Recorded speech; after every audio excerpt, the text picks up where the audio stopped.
You ever get that feeling like you're just rushing through life, almost on autopilot? Oh, absolutely. Ticking boxes, moving on, but maybe missing something. Exactly. Missing the richness, the sort of pulse of the present moment.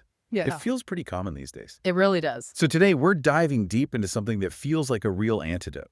It's Frederick Buechner's The Remarkable Ordinary: How to Stop, Look, and Listen to Life. It's this amazing invitation to actually see the magic that's hidden in plain sight all around us. And what makes him such a great guide for this, I think, is his unique position. He was a minister, yes, but also this highly acclaimed writer, Pulitzer finalist, National Book Award finalist. He really straddled those worlds. He did. He connected with, as he put it, both devout skeptics and loyal believers. He just had this knack for finding the sacred in the everyday. So our mission today really is to explore how Buechner, through these lectures and essays drawn from unpublished material from 1987 and 1990, how he teaches us to uncover that holiness in just normal life, finding meaning, finding joy, just by paying attention. And the core idea, it seems, is this beautiful concept. We all have the mark of God's thumb upon us, like a holy place inside. Yes, that inner sanctuary. But the tough part, he says, is silencing that internal noise, that eternal chatter,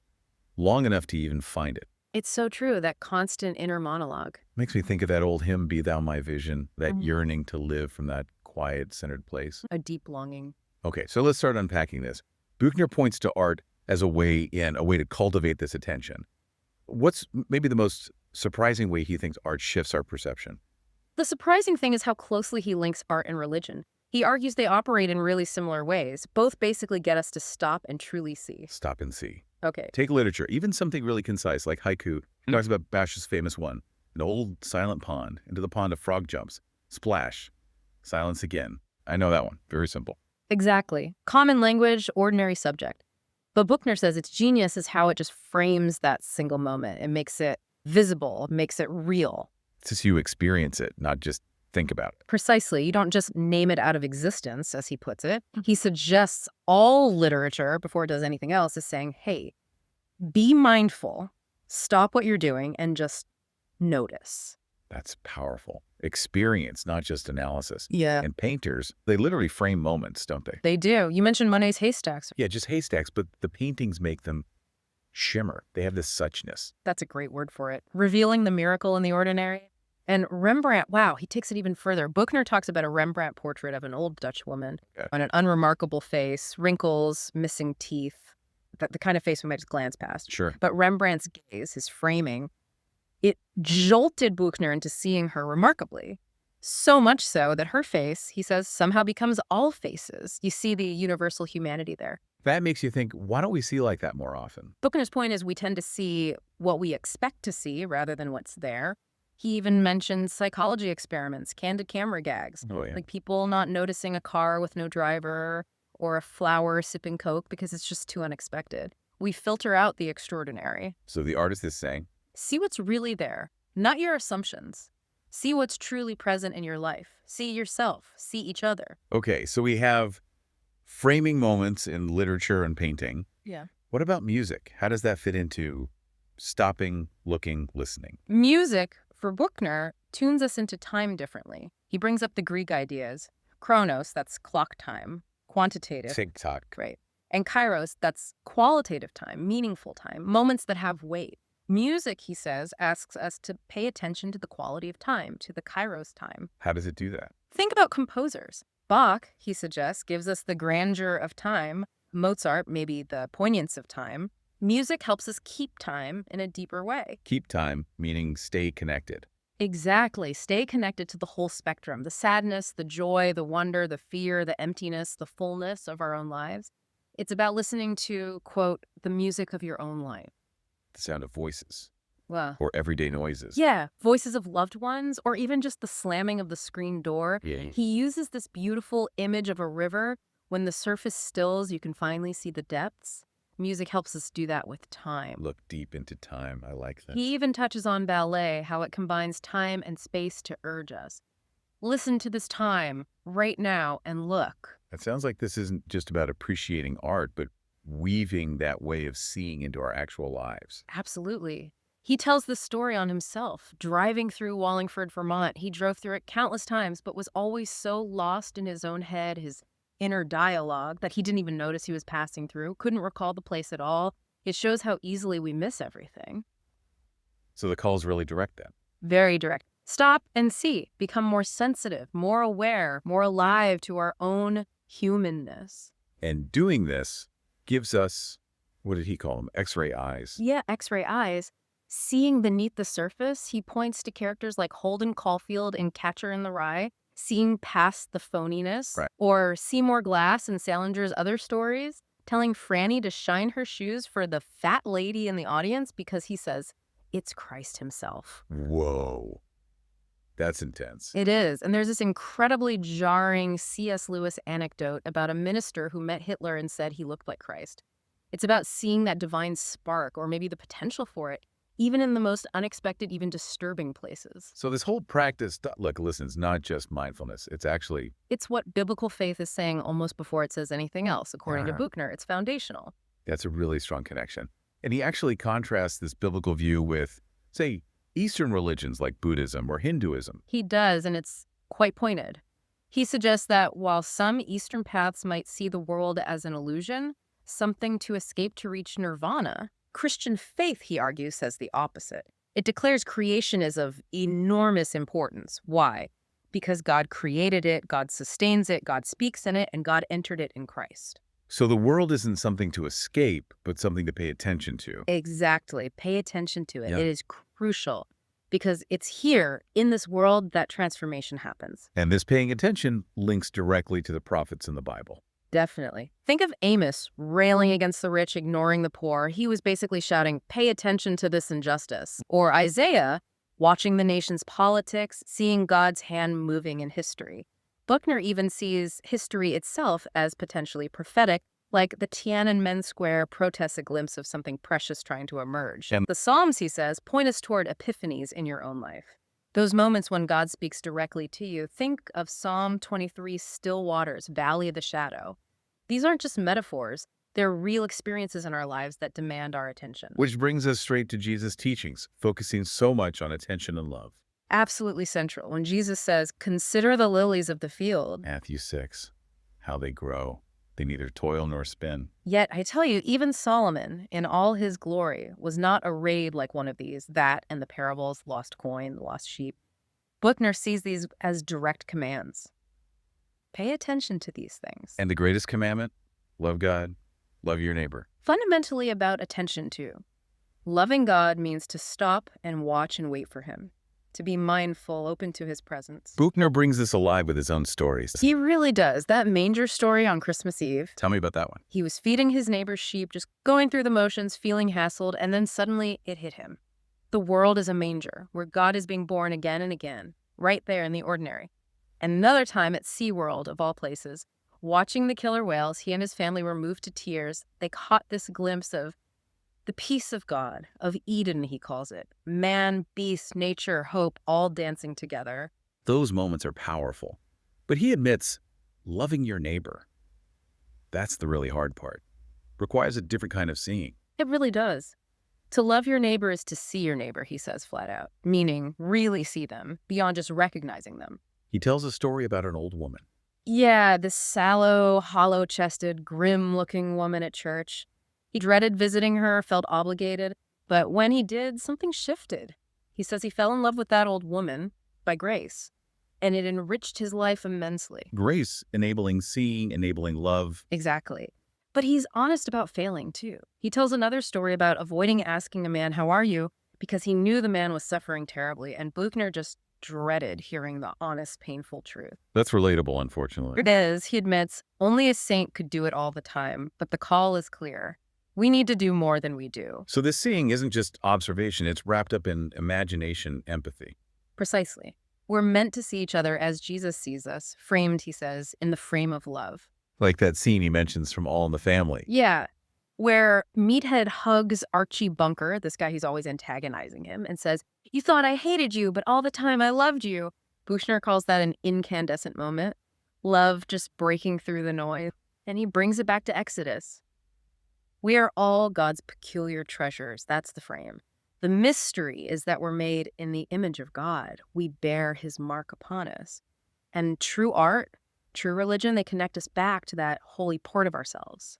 This thread of the sacred and the ordinary, it keeps weaving through. Yeah. And it connects to storytelling too, right? He talks about meeting Maya Angelou. Yes, while lecturing on story, quite fittingly. And she offered such powerful insights. Like her response when someone says, I'm a Christian. She'd just say, already, such a brilliant way to capture that faith is a lifelong journey, not a finished accomplishment. Huh, that's good. And the laughter barrel. Oh, that image is amazing. Slaves, forbidden to laugh freely, would lean into a barrel to muffle their laughter, finding release in secret. Angelou thought churches needed a laughter room, a space to acknowledge the absurdity and joy right alongside the solemnity. Are we sometimes too serious about holy things? Maybe so. Angelou certainly cuts through that. And then there's that incredibly moving story about her and the white Episcopal clergyman. The one whose friendship was broken by racism. Unconscious bias, yeah. But it was healed publicly with an embrace, a true glimpse of the kingdom of God as Buechner saw it. Powerful. And it led Angelou to say something profound. Despite their huge differences, black, white, poor, privileged, woman, men, she told Buechner their stories were exactly the same. How so? Because, fundamentally, the human story, surviving childhood, finding who you are, keeping faith in a messy world, it's universal. Anyone's story, truly listened to, can illuminate our own. That makes you think about the Bible itself differently. It really does. Buechner emphasizes the Bible isn't primarily a rule book or theology text. It's fundamentally a series of stories. And Jesus taught mostly through stories. Exactly. Nothing to his disciples without a parable. Buechner brings in E.M. Forster's idea here, the difference between story and plot. Okay, what's the difference? Story is just sequence. The king died, then the queen died. Plot adds causality.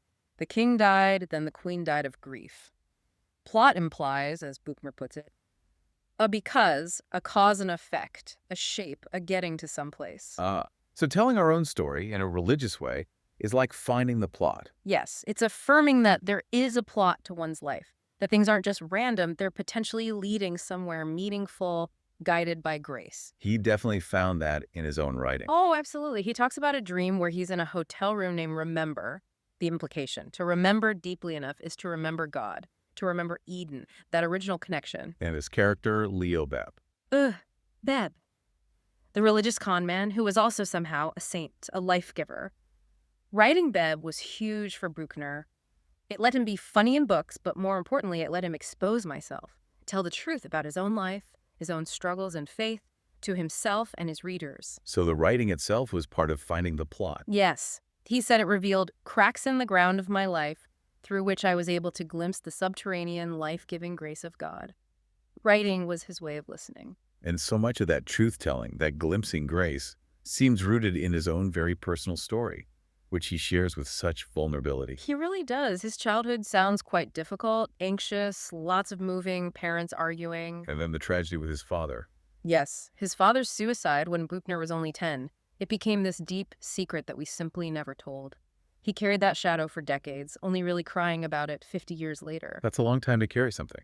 It is. He felt his mother moving them to Bermuda afterwards was, in a strange way, the saving of at least my life. The beauty, the distance. It helped. And he saw something there, a hint of his future. Just a fleeting image, an Anglican priest on a bicycle. A shadow, he called it, of something perhaps someday to become important. Little seeds planted along the way. And his early steps towards faith seem almost unconscious. Yeah, instinctive. A group christening as a kid, confirmation later at boarding school, done mostly because it was time, not deep conviction yet. But then moments started breaking through. Yes. Like at Princeton, hearing some casual blasphemy that deeply disturbed him, he went looking for a church, found them locked, but then saw a light shining on an altar through a window. He saw his life as a parable in that moment. A glimpse. Another glimpse. Later, seeking answers at a silent monastery, he didn't find easy answers, but rather silence, the sense of mystery, the sense of holiness. And this old monk told him prophetically, you have a long way to go. Understatement. Which leads to that really pivotal sermon experience. The Great Laughter Sermon, George Arthur Buttrick, 1953. Buttrick said Jesus is crowned again and again in the hearts of those who believe in him amidst confession and tears and great laughter. And that phrase hit him. Great laughter. Buechner said when he heard that, some wall inside me crumbled. tears, but also this incredible laughter of incredulity, relief, and release. It just broke him open, And that set his path. led him straight to Union Seminary, and later, while giving lectures at Harvard, he developed this concept, the alphabet of grace. The alphabet of grace. Yeah. Tell us about that. What is it? It's beautiful, really. He took a totally ordinary day from his life, waking the kids, breakfast, chores, the whole routine, and decided to just listen for whatever it was that was holy in it. And did he find it? He did. He discovered my own life as a source of treasure. The mundane became meaningful when attended to. That ties everything together. It does. He also talks very honestly about his mother, how her focus on her beauty perhaps crippled her emotionally. He couldn't really write about her honestly until after she died. That sounds difficult. Very. But a key moment, a watershed, came when he saw her dismiss a friend's deep pain. It struck him forcefully. Not to go into the world's pain was not only for the world's sake a disaster, but for my sake a disaster. Playing it safe diminishes you. Exactly. To play it safe was to have your life somehow diminished.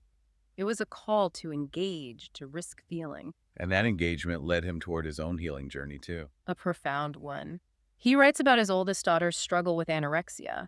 He had to confront how his own controlling love was part of the problem. That must have been incredibly hard. He describes being sick with anxiety, but seeing the tough love of the hospital staff and the effectiveness of AA principles showed him a different way. Her recovery then prompted him to get help. For his own issues. Yes, a 12-step program, therapy, which finally led to him processing and crying about his father's death all those years later. Wow. The healing ripples outward. It does. He even describes a dream he had after his mother's death. She appeared young, vibrant, busy, and the message he got was there was no need to worry about her anymore. A release. A release. And it helped him recognize this internalized rule he'd lived by.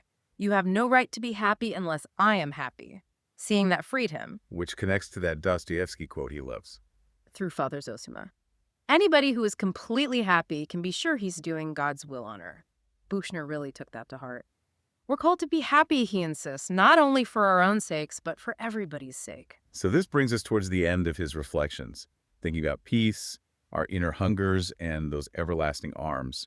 He uses the news of the day as a starting point for prayer. Yes, but not just headlines, our personal wars, too. Personal wars. The aggressive wars we fight with people we love, trying to win arguments, get control, have the last word, and also the wars against yourself. Oh.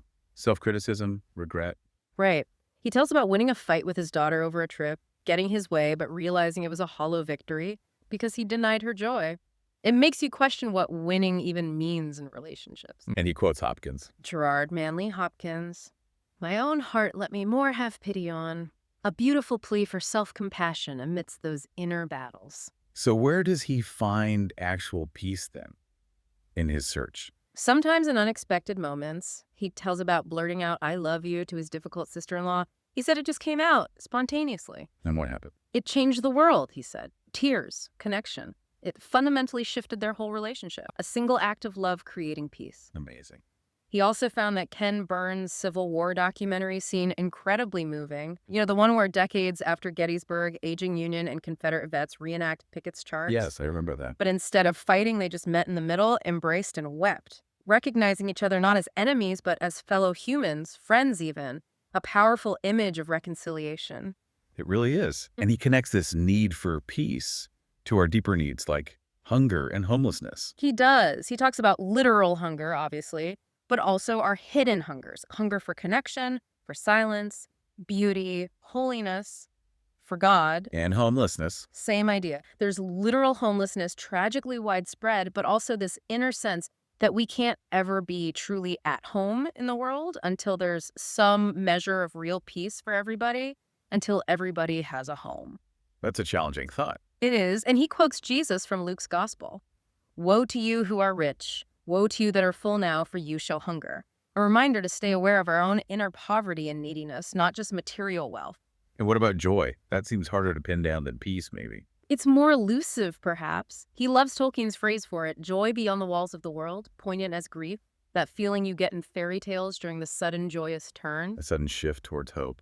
Exactly. He relates it to his own glimpses, the manger moment, SeaWorld. Joy as a sudden awareness of grace. He also quotes himself from Whistling in the Dark, describing Advent as the extraordinary moment just before it happens, when the whole world seems to be holding its breath, waiting for something holy and precious and beyond words, seeking to be born maybe even in us. Joy is tied to that anticipation, that openness. And he even found a kind of peace, a closure related to his father, didn't he, through that unusual dialogue. That's an incredible story. He describes writing with his left hand, his non-dominant hand, almost like channeling a child's perspective, or perhaps his father's. And what did the voice say?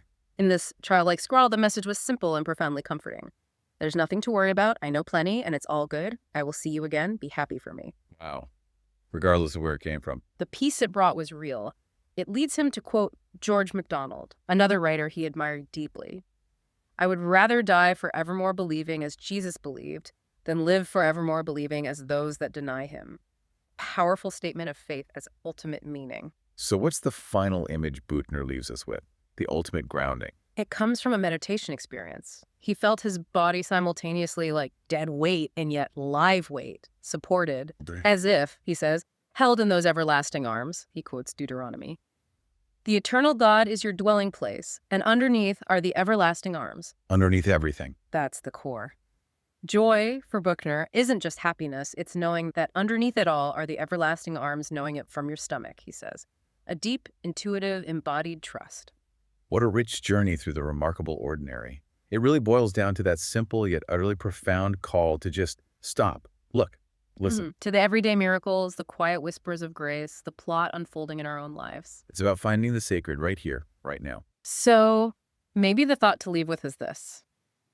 If that grace is always there, just beneath the surface, and if God is often silent because maybe the full sound would overwhelm us, Yeah. then what small, ordinary moment in your day, if you really paid attention to it, might suddenly reveal those everlasting arms holding you, holding everything. And how might looking for those glimpses, those moments of attention and joy, change the whole story, the whole plot of your life? Making the ordinary truly remarkable.